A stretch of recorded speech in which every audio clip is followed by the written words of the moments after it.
ahead and start recording now. So this, guys, you're going to be doing the building at your tables, okay? At your tables, you guys are going to have a bucket, and they're actually located on that cart, labeled by table number. I've got table 1s here because I'm at table 1.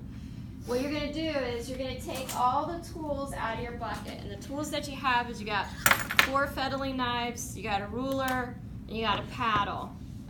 And this is just so that each person has a knife for themselves, okay? The ruler is good to just use when you're trying to check to see what's going on at what measurement. So, paddle, I'll show you guys how to use that probably on Friday-ish or Monday, okay?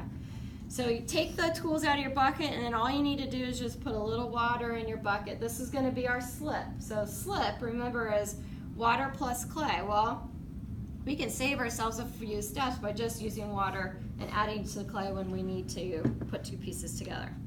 So here are my slabs, okay? Whenever you guys are working on these, you do want to keep the slabs that you're not using in your bag so that they're not drying out. I need my templates, okay? The reason why I need my templates is I need them to show me what I need to do, okay? So this is my left side, this is my right side, so I'm going to put this right here like this for me. And this is going to show me what direction I need to put my slab. So if you look at this side, I need to angle out a little bit here. But over here on this side, I'm going much straighter up. So I'm just kind of going up there on that side. So it tells me where I need to put these. Now what I like to do to test this stuff out is I'll just put my slab right here. And I'll just casually kind of stick it on there. That looks good. And this one I want to make a little bit more straight. Oh, am I going to get around? Oh, no. And I'm just going to check, and I'm like, okay, that's what I want. All right, so what I'm going to do, just leave that right there. I'm going to go ahead and add this one. Okay. Now, who remembers what you need to do when you add 2 pieces of clay together? Score. Score and what's the other word I'm looking for? Starts with an S. Slip. Slip. Okay. So what I'm going to do, this is how you score, okay? Take your knife, okay, and you need to hack this thing up, okay?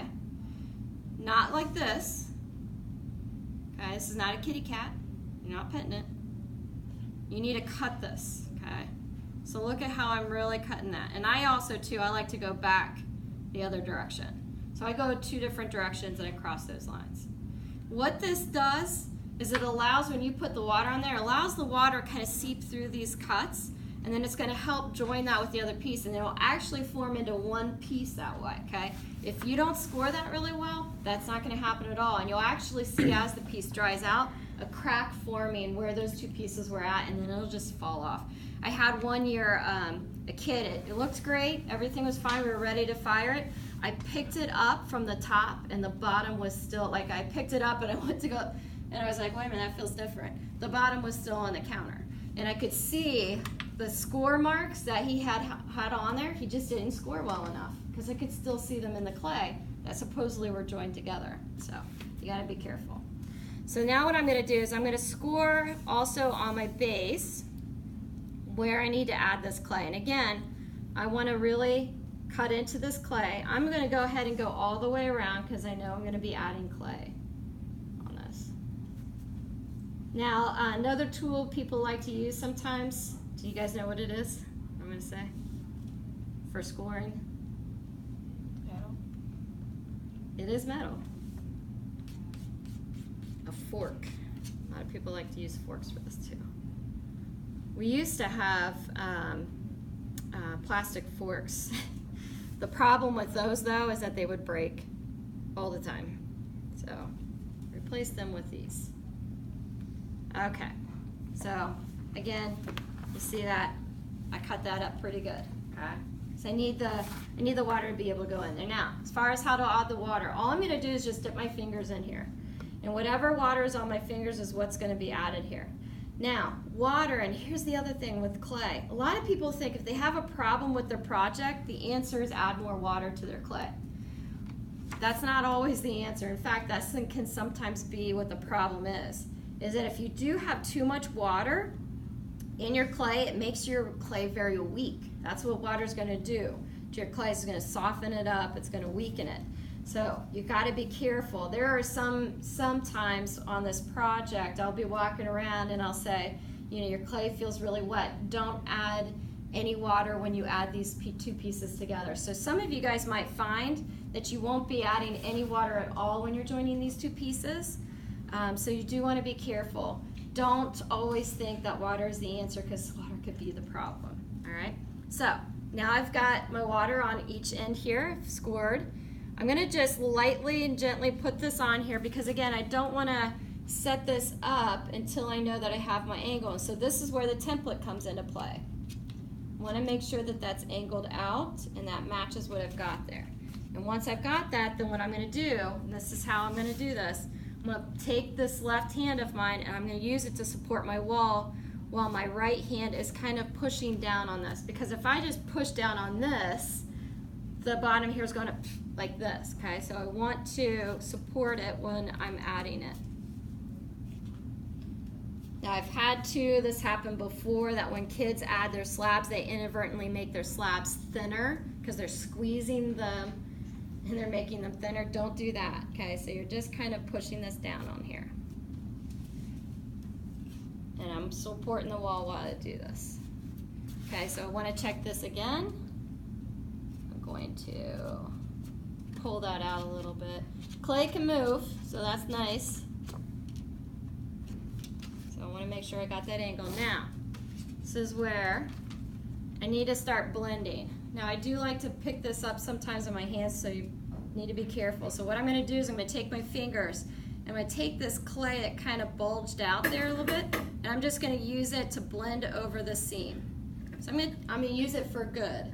So a lot of people are like, oh, that looks kind of bad. Well, use that clay to kind of blend in your seam, and that's again going to help you to kind of put these two pieces together.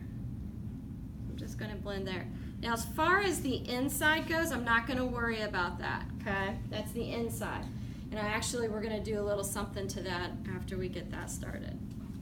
So there's that wall, okay? Now I need to get this one up. So this one's going to go a little straighter. Now here's the thing. I have to connect this to this, okay? So here's how you're going to do this, okay? First of all, I am going to score this. Again, score it really, really well. Cross over your lines. Don't be scared, you're not going to hurt the clay.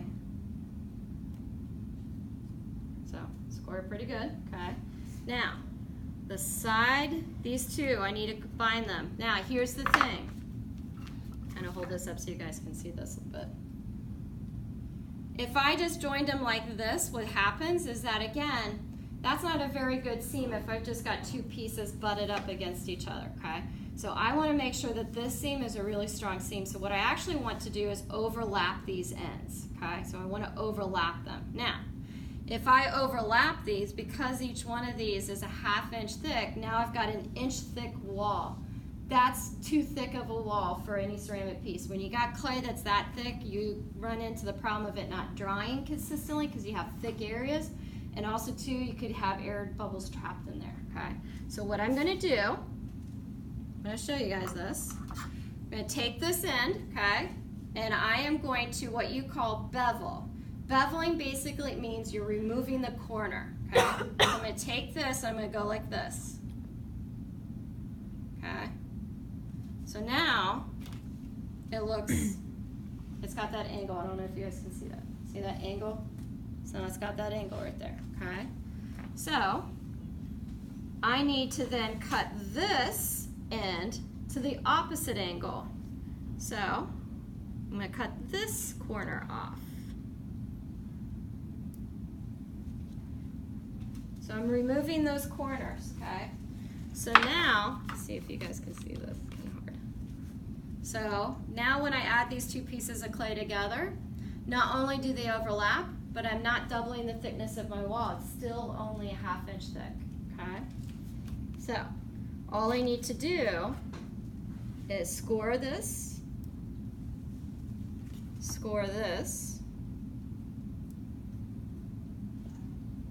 add a little bit of water here, A little bit of water here. I've already added water there. I don't want to add more to that because again, I'm going to make it weak. I'm going to just add enough water that comes on my hands on the bottom of this. Now I'm going to put these two pieces together here. I'm going to overlap them and kind of smush them together without thinning out those walls. Before I set that up, I am going to, yep, I'm on the right side. Make sure you're using the right template. I've had kids use the wrong ones on the wrong side before. Get that in place. And now I'm going to kind of push this down while supporting the walls. And then, I'll show you, lift it up a little bit. To blend this stuff together, I'm going to take my thumb. I'm going to just take this clay and blend it. I'm going to blend it on the inside too. And again, I want to be careful I'm not thinning up my wall. I want to keep that all 1/2 inch thick. And then here, do the same thing. Sometimes I go up, sometimes I go down. Wherever I've got clay to work with, that's what I'm going to use. So I'm just going to kind of go over that seam with whatever clay that I have. I don't recommend always having this in your hand like this. The only reason why I'm doing this is just so you guys can see a little bit better. Okay? So, now I do recommend too, because for a lot of you guys you have the left and right side, I would actually kind of carve a L on this side so I know that's the left, and carve an R on this side so I know that that's the right, because the next day when you come in, you might be like, which side was my left and which side's my right? So, and we'll get rid of those when it's time, but that'll help you, okay? Now if you guys look, I got a little gap there. That's where I'm gonna have to probably take my scrap clay, go make another slab. I'll cut it to the size that I need it, bevel those edges, slip it in there, blend it in. You'll never know that I had to use 3 pieces there, okay? So that's how you're gonna do that. And then to go to the next step, you know, then you go and get more clay. Make sure I'm using, yep. Oh, see, I'm on the wrong side. Should be this. Yeah, there we go. Then that's telling me I need to keep going out here, and this is telling me I need to go out there. Okay, so this is where this template comes in. You should be using this every day. All right? Okay, that's it. We're gonna start building.